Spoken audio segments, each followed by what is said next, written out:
दोस्तों सोचिए एक ऐसी टीम जो शुरू में सिर्फ क्रिमिनल और गुंडे थे मगर आगे चल के पूरे यूनिवर्स को बचाने वाले सुपर हीरोज बन गए। आज हम बात करने वाले हैं एक ऐसे ही स्पेस एडवेंचर की जो मार्वल सिनेमैटिक यूनिवर्स को एक नए लेवल पर ले गई। मूवी की शुरुआत एक इमोशनल सीन से होती है जिसमें एक छोटा लड़का पीटर क्विल अपनी माँ को कैंसर की वजह से खोता है। अपनी माँ के मौत के गम में वो भागकर एक प्लेग्राउंड में चला जाता है, लेकिन तभी अचानक एक एलियन शिप वहां आती है और उसका अपहरण कर लेती है। ये एलियंस रेवेजर्स कहलाते हैं जिनका लीडर का नाम है योंडू। कहानी प्रेजेंट टाइम में शिफ्ट होती है। अब पीटर बड़ा हो चुका है और एक इंटरगैलेक्टिक आउटलो बन चुका है और खुद को स्टार लॉर्ड बुलवाता है। योंडू उसे मोराग नाम के एक प्लेनेट पर एक प्राचीन और मिस्टीरियस चीज ऑर्ब लाने के लिए भेजता है। पीटर जो डांस और म्यूजिक का शौकीन है, गाने सुनते और डांस करते हुए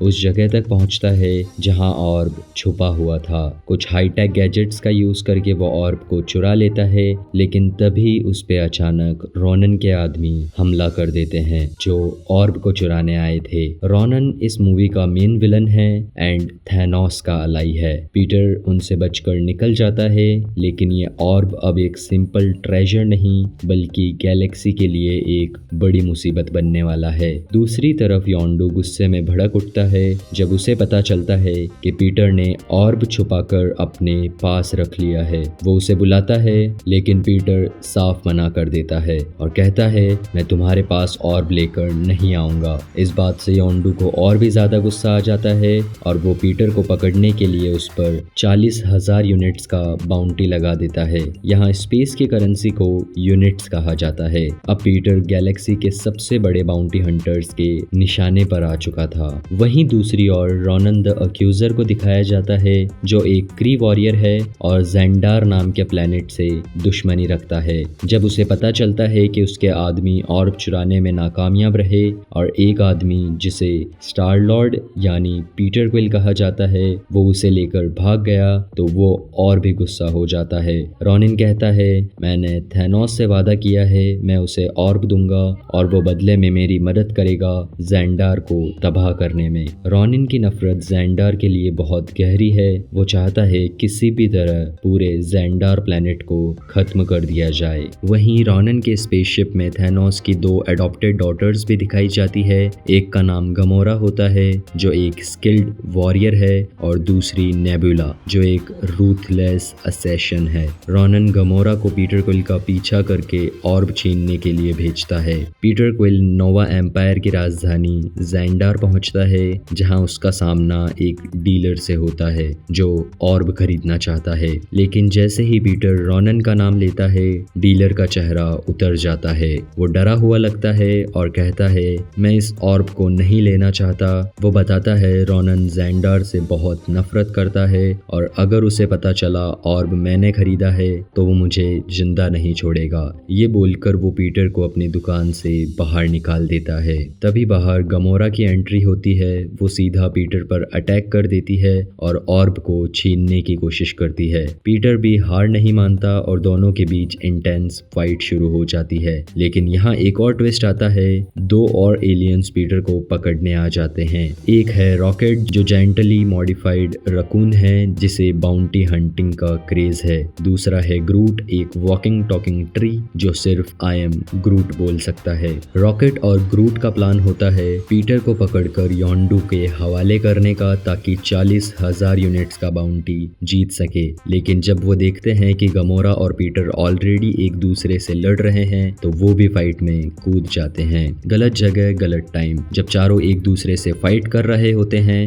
तभी नोवा कॉप्स वहां आ जाते हैं एंड लो इन्फोर्समेंट स्क्वाड बिना वक्त गवाए सबको गिरफ्तार कर लेती है और ज़ेंडार की मैक्सिमम सिक्योरिटी जेल क्लिन में भेज देती है। जेल के अंदर का माहौल बहुत टेंशन भरा होता है। वहाँ का हर एक कैदी गमोरा से नफरत करता है। उसकी वजह वो थैनोस की गोद ली हुई बेटी है और रोनन के लिए काम करती है। बहुत सारे लोगों के परिवार को रोनन ने मार दिया है और सब गमोरा से बदला लेना चाहते हैं। वहीं मौजूद एक डेंजरस प्रिजनर जिसकी फैमिली रोनन ने खत्म कर दी थी बिना किसी वार्निंग के गमोरा पर हमला कर देता है। लेकिन गमोरा अपनी सच्चाई बताते हुए बोलती है, ना मैं थैनोस की बेटी हूँ और ना ही रॉनन के लिए काम करती हूँ। लेकिन ड्रैक्स उसकी बात पर विश्वास नहीं करता और उसे मारने आगे बढ़ता है। तभी पीटर क्विल वहां आ जाता है। वो ड्रैक्स को समझाता है और कहता है, अगर तुम गमोरा को जिंदा छोड़ दोगे तो वो तुम्हें रॉनन तक पहुंचाने में मदद करेगी। तुम्हें रॉनन से अपना बदला लेने का मौका मिल जाएगा। इस बात को सुनकर ड्रैक्स शांत हो जाता है। वहीं गमोरा रॉकेट को बताती है, ऑर्ब सिर्फ एक सिंपल ट्रेजर नहीं बल्कि एक ऐसी चीज है जो रॉनन एंड थैनोस दोनों से बचने का रास्ता बन सकती है। रॉकेट एक्साइटेड हो जाता है लेकिन उसका प्लान अलग होता है। वो बोलता है, मैं पीटर को योंडू के हवाले करने वाला हूँ। उसने पीटर पर 40,000 यूनिट्स का बाउंटी रखा है। अगर मैं उसे पकड़ कर ले जाता हूँ तो मुझे पूरा इनाम मिल जाएगा। लेकिन गमोरा उसे बताती है, मैं तुम्हें एक ऐसे आदमी के पास ले जा सकती हूँ जो ऑर्ब खरीदेगा। उसके बदले में हमें 40,000 नहीं बल्कि 40 लाख यूनिट्स भी मिल सकती है। वो हमें बेशुमार दौलत देगा बस एक ऑर्ब के लिए, जिसे हम आपस में बांट लेंगे। इस बात को सुनकर वो एक अपनी टीम क्रिएट करते हैं और जेल से बाहर निकलने का प्लान बनाते हैं। अगले दिन जैसे ही मौका मिलता है, पीटर, गमोरा, रॉकेट, ग्रूट और ड्रैक्स सफलता से जेल तोड़कर भाग जाते हैं। रॉनन को पता चलता है कि गमोरा ने उसे धोखा दे दिया। गुस्से में भरा रॉनन सीधा थैनोस के पास पहुंचता है, लेकिन थैनोस सिर्फ एक चीज कहता है, तुम्हें शासन करना नहीं आता रॉनन। तुम्हारी बेवकूफ़ी की वजह से मेरी सबसे प्यारी बेटी गमोरा मुझसे दूर हो गई है। अगर तुम अगली बार बिना ऑर्ब के मेरे पास आए तो सबसे पहले मैं तुम्हें खत्म करूंगा। दूसरी तरफ गमोरा, पीटर, उनकी टीम एक नए डेस्टिनेशन नोवेयर की तरफ बढ़ते हैं। ये प्लेनेट किसी आम जगह पर नहीं बल्कि एक एंशिएंट सेलेस्टियल की खोपड़ी के अंदर बसाया हुआ था। यहाँ एक पावरफुल बीइंग द कलेक्टर रहता है जो ऑर्ब के असली रहस्य को जानता है। अब अगर आप जानना चाहते हैं ये सेलेस्टियल का सर कैसे अलग हुआ तो कमेंट सेक्शन में सेलेस्टियल हेड स्टोरी कमेंट करना ना भूलें, क्योंकि मैं एक वीडियो बना सकता हूँ जिसमें प्रॉपर स्टोरी होगी कैसे एक सेलेस्टियल का हेड एक एंशिएंट बीइंग ने अलग किया। कहानी पर फिर से आए तो यहाँ गमोरा पीटर को बताती है, मेरे असली पिता थैनोस नहीं है। उसने मेरे पूरे प्लैनेट को तबाह कर दिया और मुझे एक असैसिन बना दिया। उसने मुझे ट्रेनिंग दी ताकि मैं उसके लिए काम करूं। लेकिन जब मुझे पता चला कि थैनोस एक ऑर्ब के लिए पूरे ग्रह को तबाह करने वाला है, तब मुझे समझ आया मुझे अपनी गलतियों का प्रायश्चित करना होगा। इसलिए मैं चाहती हूँ ये ऑर्ब रॉनन तक ना पहुँचे। अब उनकी टीम ऑर्ब को लेकर द कलेक्टर के पास जाती है जो इनका इंतजार कर रहा था। ये वही कलेक्टर है जो हमें थॉर द डार्क वर्ल्ड के पोस्ट क्रेडिट सीन में दिखाया गया था। अगर तुमने थॉर द डार्क वर्ल्ड का फुल एक्सप्लेनेशन अभी तक नहीं देखा है तो डिस्क्रिप्शन में लिंक दिया गया है, जरूर चेकआउट करें। अब जैसे ही द कलेक्टर ऑर्ब देखता है उसकी आंखों में चमक आ जाती है। वो बोलता है, तुम लोग शायद नहीं जानते लेकिन ये सिर्फ एक सिंपल आर्टिफैक्ट नहीं, एक इन्फिनिटी स्टोन है। कलेक्टर बताता है, ब्रह्मांड के बनने से पहले यूनिवर्स में सिर्फ 6 सिंगुलैरिटीज थी और जब ब्रह्मांड का निर्माण हुआ तो ये 6 सिंगुलैरिटीज पावरफुल स्टोन्स में बदल गई, जिन्हें हम इन्फिनिटी स्टोन्स कहते हैं। ये स्टोन सिर्फ कुछ चुनिंदा लोग ही संभाल सकते हैं क्योंकि हर एक स्टोन पूरे ग्रह को तबाह करने की कैपेबिलिटी रखता है। लेकिन तभी द कलेक्टर की एक स्लेव करीना इन्फिनिटी स्टोन को पकड़ने की कोशिश करती है ताकि अपने मालिक से आज़ादी पा सके। जैसे ही उसका हाथ स्टोन तक पहुंचता है, एक भयंकर विस्फोट होता है। कलेक्टर का बेस तबाह हो जाता है। पीटर और उसकी टीम किसी तरह जान बचाकर वहां से बाहर निकलती है एंड इन्फिनिटी स्टोन्स को उसी ऑर्ब के अंदर लॉक कर देते हैं। वो लोग इन्फिनिटी स्टोन को एक सेफेस्ट प्लेस पर पहुंचाना चाहते थे, लेकिन तभी रॉनन और थैनोस की दूसरी सौतेली बेटी नेबुला वहां पहुंच जाती है एंड अब guardian of the galaxy and Ronan की टीम के बीच इंटेंस फाइट शुरू हो जाती है। गमोरा जल्दी से एक एस्केप शिप में बैठती है और इन्फिनिटी स्टोन को लेकर वहां से निकलने की कोशिश करती है, लेकिन नेबुला उसका पीछा करती है और उस पर एक जबरदस्त अटैक करती है जिससे गमोरा की स्पेसशिप ब्लास्ट हो जाती है। ये धमाका इतना पावरफुल होता है कि गमोरा का वैक्यूम स्पेस स्पेस में ही फट जाता है, जिसमें जिंदा रहना ऑलमोस्ट नामुमकिन है। इस बीच रॉनन और नेबुला इन्फिनिटी स्टोन को लेकर वहां से निकल जाते हैं। पीटर तुरंत एक स्मार्ट मूव करता है, वो योंडू को अपनी लोकेशन भेजकर बुला लेता है। अगर तुम मुझे पकड़ना चाहते हो तो इस जगह आ जाओ। ये प्लान जरूरी था क्योंकि जिस स्पेसशिप में वो था उसमें सिर्फ एक आदमी सरवाइव कर सकता था। पीटर स्पेस सूट के बिना गमोरा को बचाने के लिए स्पेस में निकल जाता है और गमोरा को अपना ऑक्सीजन सिलेंडर पहना देता है ताकि उसकी जान बच सके। पर उसके पास कोई भी ऑक्सीजन सिलेंडर ना होने की वजह से वो स्पेस में नहीं जी पाता। लेकिन तभी योंडू अपनी स्पेसशिप लेकर वहां पहुंच जाता है और दोनों को स्पेसशिप में खींच लेता है एंड उनकी जान बच जाती है। योंडू पीटर से गुस्सा होता है क्योंकि उसने पहले भी धोखा दिया था। वो पीटर को मारने वाला होता है, लेकिन पीटर उसे समझाता है अभी वक्त एक दूसरे से लड़ने का नहीं बल्कि रॉनन का सामना करने का है। उसके पास इन्फिनिटी स्टोन है एंड अगर उसे रोका नहीं गया तो वो पूरे गैलेक्सी तबाह कर देगा। लेकिन योंडू को इस बात से फर्क नहीं पड़ता।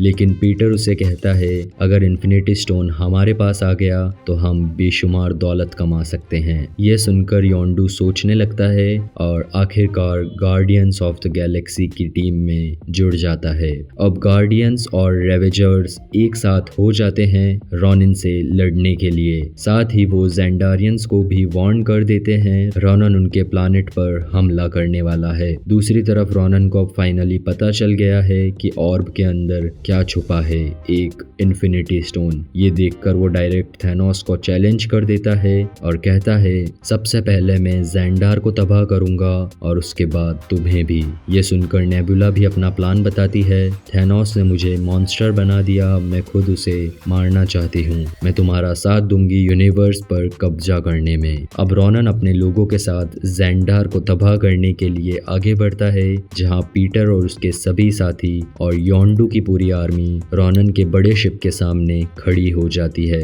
इसके बाद दोनों के बीच एक भयंकर लड़ाई शुरू हो जाती है जिसमें उनके जंगी जहाज एक दूसरे पर हमला करते हैं। इस दौरान पीटर अपने साथियों के साथ रॉनन के शिप के अंदर घुस जाता है और रॉनन के आदमियों पर हमला कर देता है। रॉनन का शिप जो ज़ेंडार के ऊपर डूम लेके आता है, ज़ेंडार की आर्मी अपने वॉरशिप से एक बड़ी प्रोटेक्टिव शील्ड बना लेती है जो रॉनन का शिप तोड़ नहीं पाता। ये दीवार एक प्रकार के शील्ड का काम करती है, रॉनन के आगे एक रुकावट बन जाती है। लेकिन रॉनन अपने सबसे पावरफुल वेपन इन्फिनिटी स्टोन का यूज करके ज़ेंडारियन आर्मी की शील्ड को तोड़ देता है। दूसरी ओर नेबुला और गमोरा के बीच आपस में लड़ाई होती है और इस लड़ाई के दौरान नेबुला नीचे गिरने वाली होती है। गमोरा उसे बचाने के लिए पास जाती है, लेकिन नेबुला अपने ईगो के कारण उसकी बात नहीं सुनती और शिप से कूद जाती है। ड्रैक्स, जिसके परिवार को रॉनन ने खत्म कर दिया था, रॉनन पर हमला करने की कोशिश करता है,